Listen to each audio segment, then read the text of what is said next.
प्रणाम दोस्तों। स्वागत है आपका मेरे इस यूट्यूब चैनल साहित्य सागर में। तो आज मैं आपके लिए लेकर आई हूँ हरितालिका तीज व्रत कथा। अन्नम सुवर्ण पात्रस्थम सवस्त्र दक्षिणाम वायिनं गौरी विप्राय ददामि तव पित्रये सौभाग्य आरोग्य कामाय सर्वसंपत्त समृद्धये गौरी गिरीश तुष्टयर्थम वायनं च ददाद्यहम्। इस श्लोक को पढ़कर सुहाग पिटारी को ब्राह्मण को दान दे। उसके बाद हरितालिका तीज व्रत कथा का पाठ करें या श्रवण करें। शिवजी ने कहा, हे देवी, अब मैं तुमसे सर्वोत्तम व्रत का कथन करता हूँ। क्योंकि तुम मेरी प्रेयसी हो, अतः मैं तुमसे इस गुप्त व्रत को बतलाता हूँ।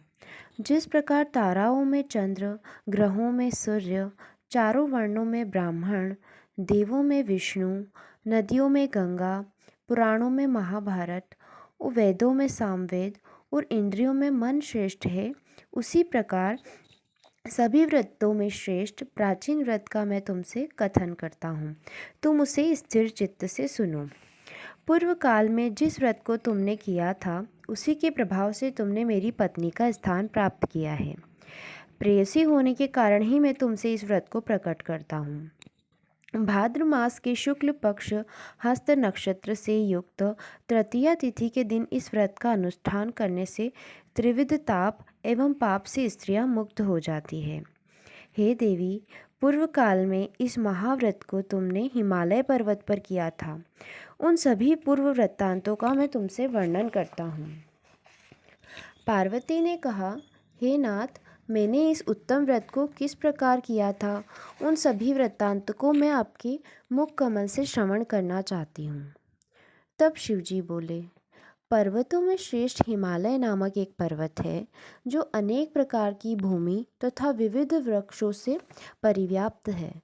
उस पर्वत पर अनेक प्रकार के पक्षी, मृग, देवगण, गंधर्व, चारण प्रमुदित मन से विचरण करते हैं एवं गंधर्वगण निरंतर गान किया करते हैं।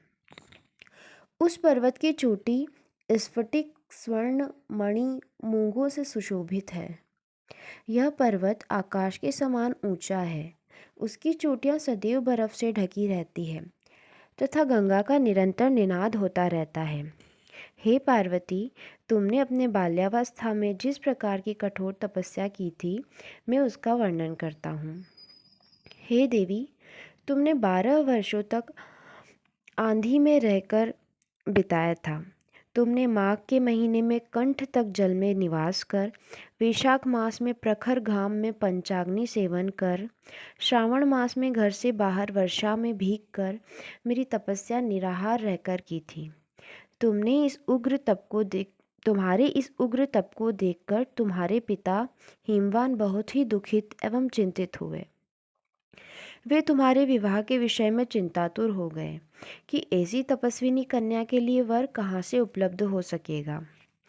ऐसे ही समय में ब्रह्मपुत्र नारद जी आकाश मार्ग से तुम्हारे पिता के पास आए। तुम्हारे पिता ने उन मुनि श्रेष्ठ की अर्घ्य, पाद्य, आसन आदि देकर पूछा, श्रेष्ठ को अर्घ्य, हे पाद्य, मुनि प्रवर, आसन आदि आप देकर अपने पूजा। आने का कारण बतलाइए, क्योंकि परम सौभाग्य से ही आप जैसे महानुभाव का आगमन होता है। उत्तर में नारद मुनि ने कहा, हे पर्वत राजा, आप मेरे आने का कारण जानना चाहते हैं तो सुनिए। मुझे भगवान विष्णु ने आपके पास संदेश वाहक के रूप में भेजा है और कहा है कि अपने इस कन्या रत्न को किसी योग्य पुरुष के हाथ में ही अर्पित करें। संपूर्ण देवों में वासुदेव से बढ़कर अन्य कोई देव नहीं है, इसलिए मेरी भी यही राय है कि आप अपनी कन्या भगवान विष्णु को सौंपकर जगत में यशस्वी बनिए। नारद जी की बात सुनकर हिमालय ने कहा, यदि भगवान विष्णु ने इस कन्या को ग्रहण करने की स्वयं इच्छा की है तो मुझे कोई आपत्ति नहीं है। क्योंकि आपकी सम्मति है, इसलिए अब आज से इस संबंध को निश्चित ही समझिए। हिमवान द्वारा इस प्रकार का निश्चयात्मक उत्तर पाकर नारद जी उस स्थान से अंतर्ध्यान होकर शंख, चक्र, गदा एवं पद्मधारी विष्णु के पास उपस्थित हुए। उन्होंने हाथ जोड़कर प्रणाम करते हुए विष्णु भगवान से कहा, हे देव, मैंने आपका विवाह संबंध पर्वतराज हिमवान की पुत्री से निश्चित कर दिया है। उधर हिमवान ने प्रसन्न होकर तुमसे कहा कि हे पुत्री, मैंने तुम्हारा विवाह भगवान विष्णु के साथ पक्का कर दिया है।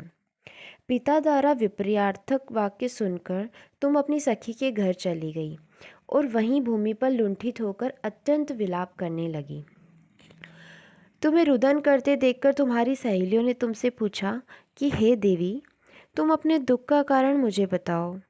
हम सभी निसंदेह आपका कार्य पूरा करेगी। सखियों द्वारा आश्वासन पाकर तुमने उत्तर दिया, हे सखी, आप सभी सुनिए।